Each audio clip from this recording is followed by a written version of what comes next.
Sometimes I find myself sitting here and thinking about the people in my life and trying to group them into different categories. I know this is probably not the nicest thing to do or probably the right thing to do, but I can't help it. Sometimes I think about people in my life and I put them into categories, or in other words, I put labels on them, calling them certain things. And it is not the right thing to do because, as you know, as people, we always change. We are constantly changing. Our identities are constantly changing with the passage of time, with the accumulation of experience, traumas, different wins in life, It sounds very schizophrenic to be talking about changing identities, and people have different identities, but I still think this way. I still think that people do change over time, and putting a label on people implies that this is static. Your identity will not change. You will forever be this person. Then that's not true. I don't buy into this. But yeah, to make sense of this seemingly absurd and meaningless world, sometimes I just have to do this. I put labels on things. I call people different names.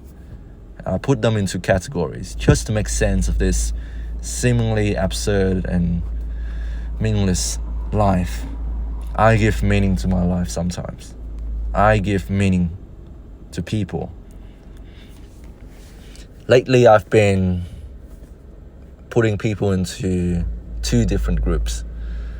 And based on the people that I've met throughout my life, I tend to put people into these two groups. So group one, are the pragmatic people. Or in other words, they are very objective. They see things for what they are. And group number two are the idealistic people. Or in other words, these people see the world for what could have been, and they envision the world in which things will go as according to these principles, and they see the world for what it could be, an idealistic world. I would say that the majority of the people in my life are pragmatic people. They see the world for what it is. They accept these facts, these truths about life. They don't try to change the world. They don't try to rock the boat. When there are things they don't like, they don't throw up their hands and protest. They say, it is what it is. And I'm just going to be working with this. I would say that the majority of people in my life are like this. They don't change things. They see things for what they are. They accept things, and they work with things. On the other hand, I can probably count the number of people in my life who are idealistic on my fingers. Not many. The rest of the world, the small minority of people in this world, are idealistic. And these are the people who see the world for what could have been, or what could be. And they are the ones who like to rock the boats. And depending on what ideology they subscribe to, sometimes they can be very successful at what they're doing, or they can be downright batshit crazy. And they tend to say a lot of controversial things. People would hate them, usually, or people would love them. And these are the ones who like to change things. They see the world, they don't accept the world. They want the world to be a certain way. What would I categorize myself as? I would say that I'm more idealistic than pragmatic. I'll give you an example. When I was a young man, I'm still a young man, but when I first know about love, and when I first experienced love and felt the rejection of a woman, I didn't accept it. I told myself, this can't be true. This can't be true. This woman, if she could just see me for who I am, rather than my mere image rather than my mere status, then this relationship would have worked. And I'm talking about my first love in Vietnam. We went to primary school together. I went to study abroad. I kept in contact with her. I went back home. I reconnected with her. I went to study again. And not long after, she got into a relationship with a man who is probably 10 years my senior. And they are living in Canada right now. And I told myself, this can't be happening. If she could just see me for who I am, appreciate me for who I am, it would have worked out. For the longest time, I was in denial. And this is probably not healthy for me. This is not healthy for me at all. Because all that did for me was making me feel bitter. And you know, when you're living a lie, when you can't really accept things for what they are, life is going to be really hard for you. And I know this.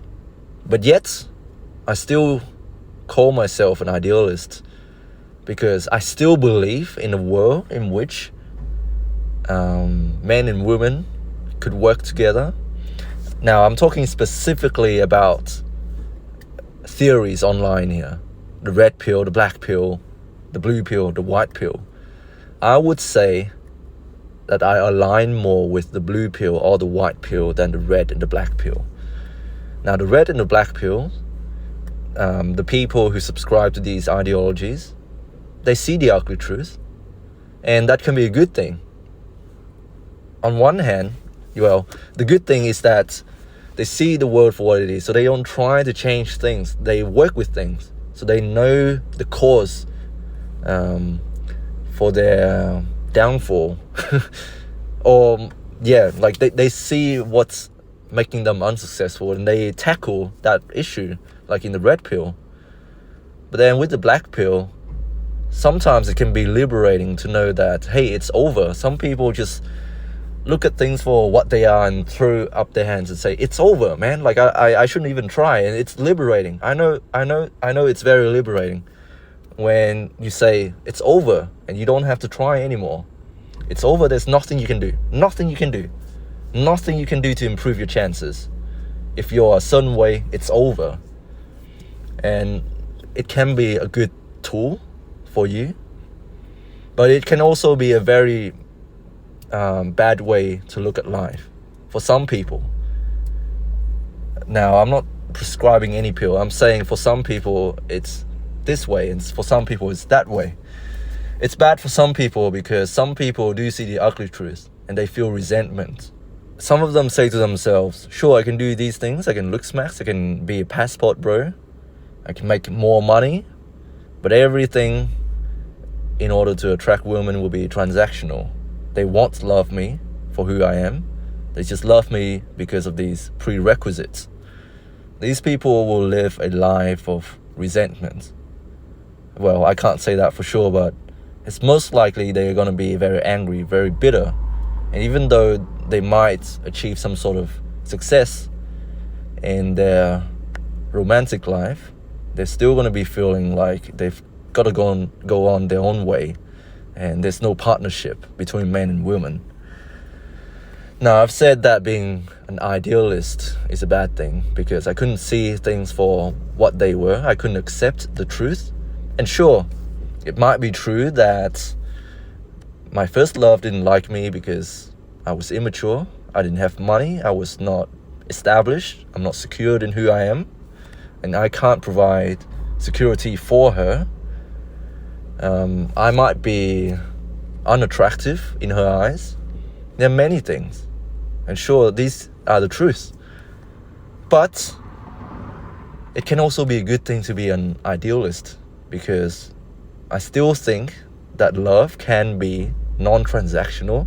People can fall in love and people can stay in love or trying to work to keep their relationship going because they both value in certain things. And people aren't just attracted to each other purely because of looks. And I know looks plays an important role in attraction. I'm not denying that. I'm just saying that being idealistic can be good sometimes.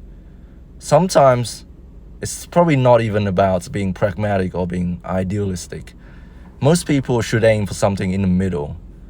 Sure, do certain things to improve your attractiveness, I guess, money, appearance, status, whatever. But then also be idealistic. Also think that you already have an audience out there for you. And what you lack, the other person will make up for it. And love can be a partnership. Love isn't transactional. Love isn't purely about what you can do for the other person and what can the other person benefits from you. You know, these are idealistic things to think about. And I'm not going to change your mind. I probably won't change anyone's mind on here. But this is what I think. And this is what is keeping me going. Yeah. Anyways, hope you guys are doing well. Stay strong. God bless. And I'll speak to you soon.